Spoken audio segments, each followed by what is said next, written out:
Well, hello Glue Troopers and welcome back to the Tarbis. Had a fairly productive day today. Got started on that old vintage Monogram BF109, EMEA 109 Emil. And I found that the propeller on it, I'd forgotten about that two-piece spinner, and it never really fit quite right. I've got it puttied up, but it's still going to take quite a bit of filing to get that smooth look to it. It has a step in it that I'd forgotten about that. That was characteristic of that old kit. And also, speaking of putty, I'm using that Deluxe product, and it's really good. But I had run a toothpick all the way down to make sure that I had a clean channel for new putty to come out, and I'm squeezing it. And, and I had it in the kitchen. It was in the house, so it's not like it was super cold or anything.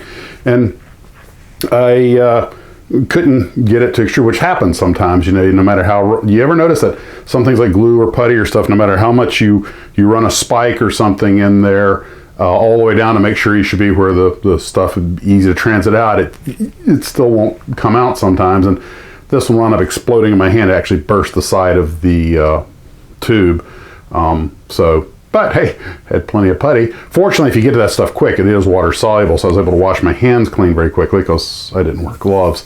But, and I was able to use what had extruded out of the side, or at least some of it, to seam up the fuselage and the spinner. But of course, some of it is just going to go to waste, which is always sad. You always hate to see things like glue and putty and paint just be wasted. We're probably all guilty of hoarding that stuff anyway, finding bottles, anything we can to save it. I might need this someday. But anyway, so I decided to move that kit out here to the Tarbis because I'm going to be starting probably spray painting and stuff tomorrow if I'm lucky. Also need to go to the hobby shop and get some stuff for my super secret Canada build. So one reason I'm not telling you guys what I'm going to do is I'm having trouble finding some of the stuff, and yeah, I may wind up having to make some amendments. But anyway, I can promise you it involves something that's uniquely Canadian and beer.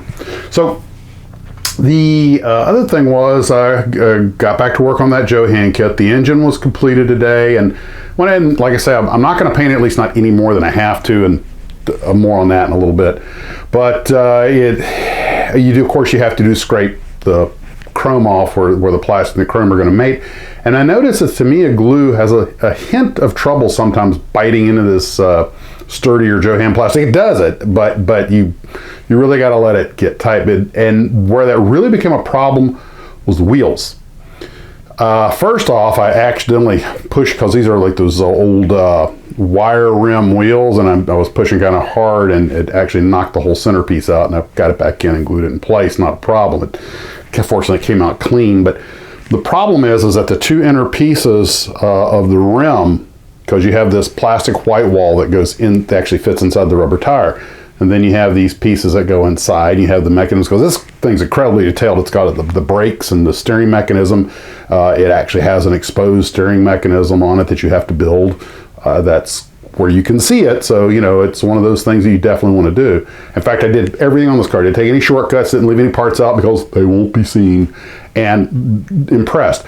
Fair amount of flash on a lot of them, but that's really not uncommon for a kit of that vintage.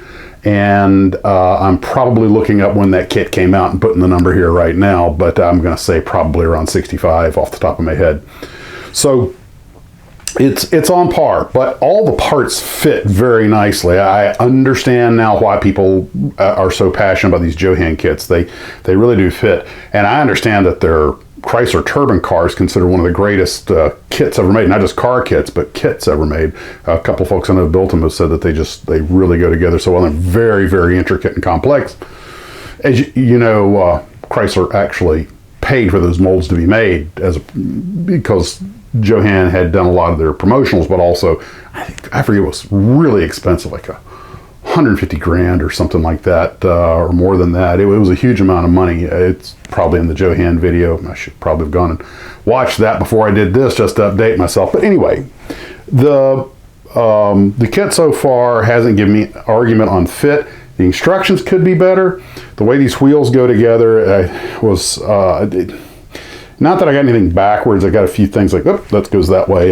And once I got it all together, the fact that the wheels didn't want to fit together and kept flopping apart on me, I had to clamp them down and let them set for quite a while. And it's hard to get them in all the way flush where they actually bind together. So I'm trying to glue them to the rubber. I'm like, that shouldn't be having this much trouble. And it could be that over the years, the rubber tires might have shrunk a little bit, or it could just be it was a super snug fit to begin with. This may have been always a problem. I've noticed on a lot of kit model cars, you guys ever have trouble getting the two wheel halves to mate well? I mean, you want them to be snug, but these, I almost couldn't get them to fit. But finally got them together. That was the most argumentative part. And everything else pretty much went according to Hoyle. Only a few parts left to put on the chassis, but I got to let what I have harden. It's really looking good, though. You can see the steering mechanism on the side and everything, and they have all the strut bracing and all that stuff, and steering mechanism up front. Did have a little trouble with alignment of the frame. This is the kind of frame that you have to assemble. Fortunately, there are a couple of large middle sections that help a lot with the alignment, but you still have to do some fitting. And again, the instructions aren't super clear on exactly how the parts fit in, and they don't all have pins. Some of them are just, it goes here, and but I got it. And I mean, you know, it's model building. You got to wrestle with it a little bit, right? So the Johan kit is coming together, and I'm not going to say I'm going to finish it tomorrow, but since I'm not really planning on painting it, except I'm getting what I was going to say, I may have to touch up these spare tires. They're actually plastic, not rubber, and because they have like little rearview mirror or something that goes on it, a little mirror looking thing. So they're like covers over the tires, and you know, little glue on the fingers, and next thing you know, you got those blemishes. So I might have to clean up and paint those, but yeah, that's not a big deal. That's just covering my mistakes. So that car is coming along. Pretty impressed. Fairly complicated radiator mechanism, a lot of detail in it. Again, had to scrape the chrome and clamp the first two pieces, and let them harden before I could get the other two pieces in, because I'll try to push the other ones out. You're kind of like, this doesn't, why are these pins going all the way through but don't mate here? And then you realize, oh, they're probably spacers. Oh, okay, well. So again, not a problem. It's a good kit. I'm really picking nits here, but the thing's going to look really good. I'm confident it's going to look really good when I'm done, provided I don't touch it with anything sticky on my fingers that'll leave paint or glue smears on it. So gotta be careful. Gotta slow down.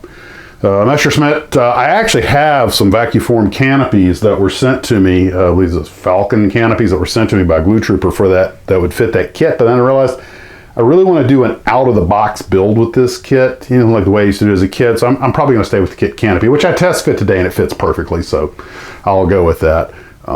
But if somehow I mess it up, then I'll use one of the vac canopies, because I would say on a model airplane, the easiest thing to mess up is usually the canopy framing and everything. It's just real easy to make a mess out of it. So that's where we're at with that. And I haven't gotten any work done on the Perfect Grade Gundam today, because I did not come out to the Tarbis until I was ready to shoot this. I'll probably be out here tomorrow. It's a little cold down here.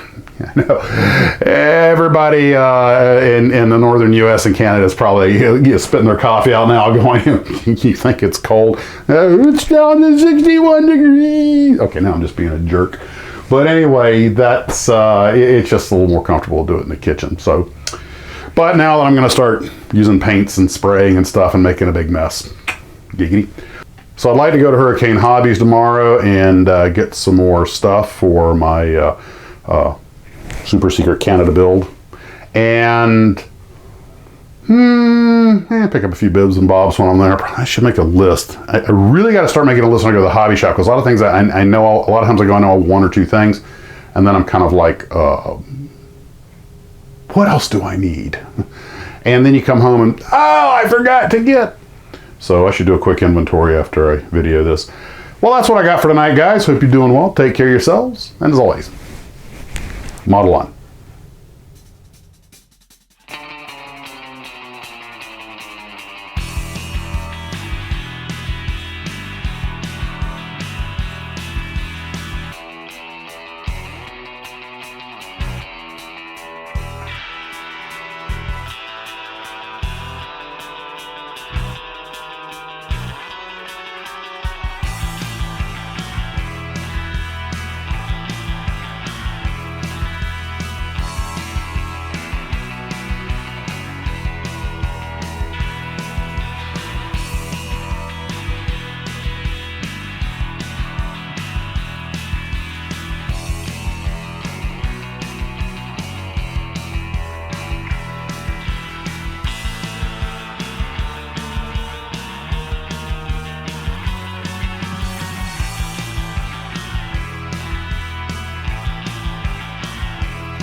One,